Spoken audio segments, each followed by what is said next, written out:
I can tell you as a personal anecdote, the less carbs I'm eating, the higher fat and protein content, I feel good. I have high energy levels. I can go long periods of time without eating and not be hungry. As soon as I start to, the trigger for me is sweeteners. This is something I learned this year. So even those keto sweeteners, they make me more hungry. They make me crave more junk. They make me crave more carbs. So I just decided, I'm not going to really normally eat those things. So that's been a big shift for me. And I'm just going to focus on, I created this little framework. I'll share it with you guys because I think a lot of things are really confusing to people out there.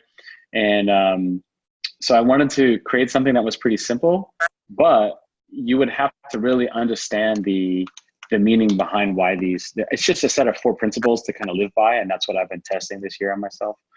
And so I'll walk you through it, and then that'll kind of, you can ask me questions if you want and things like that.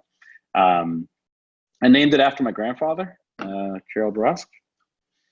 So I'll share my screen with you guys. Tell me when you can see my screen. 1 second. Now, my grandfather is not a keto person, but can you see my screen? Yes. So this is my grandfather, Gerald. This is my wife, Sonia. This is from 4th of July. This just happened. So, so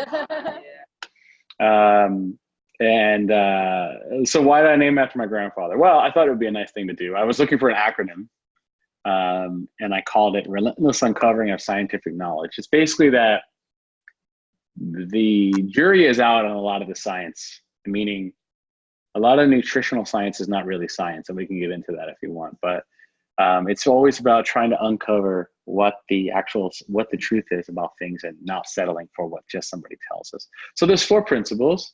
The first one is to avoid foods and activities that cause a negatively addicting dopamine response. So what does that mean? Well, see, you have this receptor in your brain called a dopamine receptor. And when you do something that is rewarding to your brain, it sends this dopamine chemical into your receptor, and your brain says, okay, I want more of that. So if you think about it from a historical perspective, if you were a hunter and gatherer, right, you would need to survive. What would you need to do? Well, you would need to procreate to extend the species, right? Mankind. In fact, it even mentions that in the Bible, I think, right? About in Genesis, about, what does it say? It's be fruitful and multiply or something, right? So you would need to do that for the survival of the human race. And for your own survival of your family, you would need to go maybe hunt an animal. You would have to do something. And you probably would go periods of time without eating, and then you would eat. And when you would eat, it would be a sense of reward, because the whole idea of chasing something, it takes a certain amount of skill. It takes an intense focus. You hunt an animal, if you think about it, especially before they had guns and everything, right? So you would actually get a reward system, like you would get a dopamine response from going out and hunting. You get a very strong dopamine response from sex. So all of these things that we call our brain's reward system sends off these dopamine responses. Well, in today's world, we get dopamine responses from many things, which I would call unnatural. And one of the main ones is sugar. So sugar has a very, very high dopamine response in your brain. In fact, it works on the same pathway as cocaine and heroin when it comes to your dopamine receptors. So it's highly addicting. And any sweetener actually has a dopamine response, just that sugar itself is more addicting. Things like pornography are extremely addictive to your brain. So you're talking about sweeteners, sugar, drugs, pornography, things that basically sitting on the internet all day, basically like looking through social media all day, you get these small dopamine responses constantly from a reward system. For example, if you post a picture and then people start liking your picture, you actually get a dopamine response from that, and it becomes addicting. There's a very, in the past, throughout, since the beginning of time, in order for you to get those dopamine responses, you would have to go do things to get that reward system. For example, when you exercise, you get a dopamine response. It's just nowhere near the same as eating a cake, right? Like, or watching pornography or something. It's not the same level. There's just different levels, right?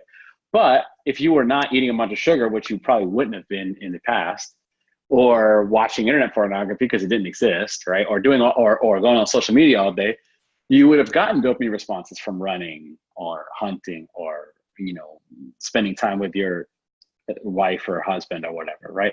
So you would have gotten these things and they would have been satisfactory for you. And when you achieve a goal in life, if you set a goal and achieve it, you get a dopamine response. Give an example, right?